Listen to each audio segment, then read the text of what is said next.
I'm Lina Muryanto, working for the WIF team at Lawrence Livermore National Lab. I'm responsible for the CI/CD process for the team. A bit background on the WIF project. WIF stands for Workflow Enablement and Advanced Environment. The WIF team develops open source tools for creating workflows on HPC.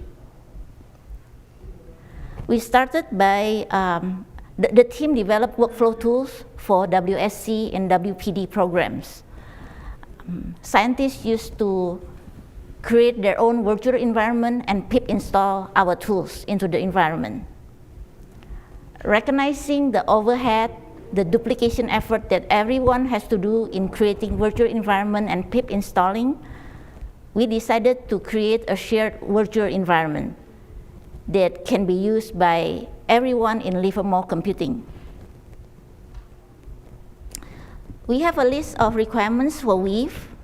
We would like to provide a well-tested environment that has commonly used packages for workflow tools and for machine learning work on HPC. And the environment is shared and is available to everyone on Livermore Computing. And the environment should be deployed on all platforms and networks.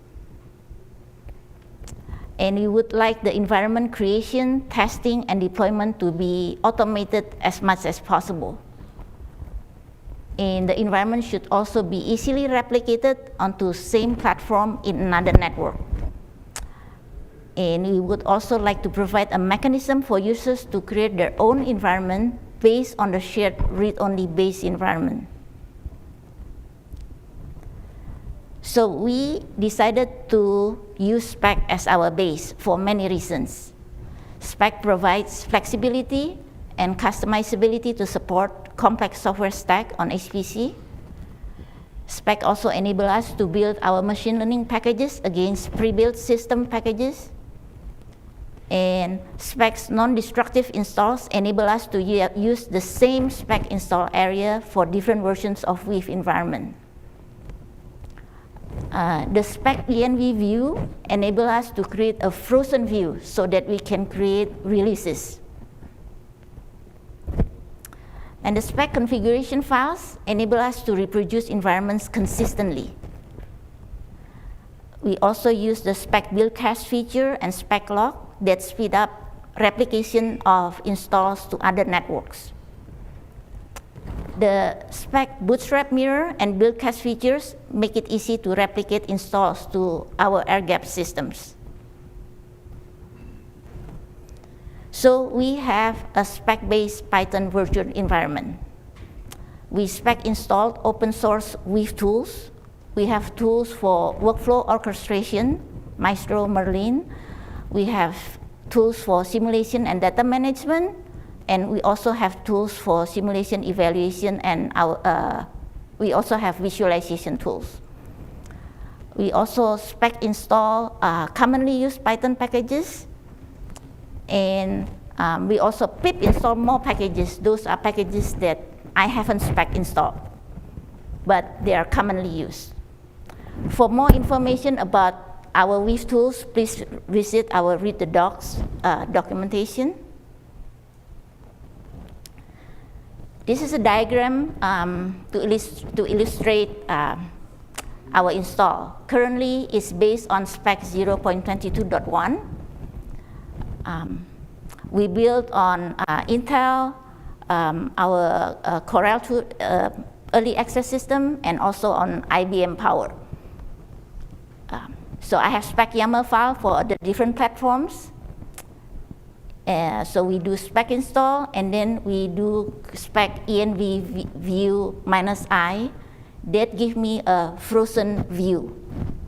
And then I create the virtual environment on top of the view. And also create a module file for people who like to use modulo. We also, I have a local repo packages. I have the WIF tools package.py there. I have to confess that I haven't been pushing it to upstream. So this is a diagram by Rob Blake. This is just to illustrate that we build our spec environment is using many pre-built system packages, and the WIF environment is built on top of the spec view.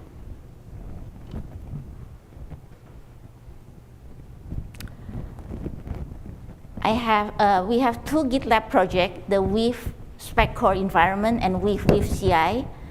The WIF spec core environment project has all of the spec files, and the CI does spec install, testing, and create the spec view, and also create the build cache. When that passes, it triggers another pipeline in WIF CI project, which create the WIF virtual environment, pip installing some additional packages, do testing and deployment. If the testing pass, then we deploy to user apps WIF. We also leverage the lab Nexus instance to sync our build cache and repo mirrors into from collaboration zone to restricted zone, and also to our air gap system.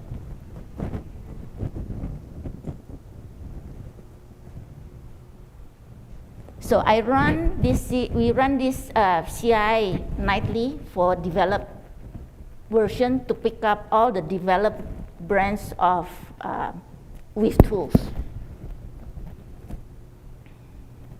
So users can access WIF by running source user apps with prod CPU or GPU, depending on whether the machine has GPU or not. And this will give them a stable version of WIF. And then if users wants to use the nightly build, then they can do source user apps with developed CPU or GPU being activated. Users can also do module load. So the WIF environment is read-only, but users may need to pip install more packages. But pip installing more packages will go to users' local directory, and this may cause problem, and since it may not work across operating systems. So we would like users to be able to create a local self-contained virtual environment based on WIF environment. So pip installing more packages will go into the activated virtual environment. So we provide this script, create env.sh. User can specify latest develop or latest stable. Latest stable will give them a stable version of, the virtual environment will be based on the stable version of spec view, And latest develop will give them a virtual environment based on the developed version of spec view. We did have some challenges with spec. Upgrading to newer version of spec has been a heavy task. I was upgrading it from 0.20 to 0.22.1. But I got lots of help from spec team, from Nick, especially from Rob Blake and Lloyd, they are not here. Spec concretized error messages are sometimes not too helpful. And spec concretized with unified true, when it's not possible, running it with when possible also may not work. My near-term plan is to upgrade to spec 1.0. We would like to update our CI/CD to be portable so that we can automate our install, testing, and deployment, and possibly on Crossroad in Los Alamos. And I would like to submit PR for the WIF tools and also deploy on any new machine in the lab. So, in summary, Spec has enabled us to systematically build and deploy WIF environment on various platforms across networks, though it can be sometimes painful to maintain. So, for any questions that you may have, feel free to send us an email. And please visit our documentation if you would like to find out more about our WIF tools. So. thanks to the to the Spack team. And Thanks. All right, let's thank Lina. Okay, we have shockingly gone from about 7 minutes behind schedule to 7 minutes ahead of schedule. So we have time for questions. And so does anybody have any questions for Lina? Okay. And I guess we can open it up for questions for Chris, since we didn't have time for Chris questions either. So when you said about the concretized unified true, is that like a problem that you have regularly? And if so, do you think it is primarily due to the Python ecosystem, or are there other things driving that? I often run into problems when I use unified to true. So, and debugging it is not trivial to me. You know. Okay. But sometimes Nick reminded me to use spec -d. Yeah. It helps. Yeah. Okay. Do you think that your problems are due to is it mostly like Python packages that are causing the problem, or is it mostly like it's just concretization errors that with everything? Dependency. I think it's always just us. I accidentally built a package, the PyShiboken tool, that actually nobody depends on it. No other packages depended on it, and that package pinned Python version to 3.9. And the concretize just couldn't resolve. We should disallow that in CI. But okay.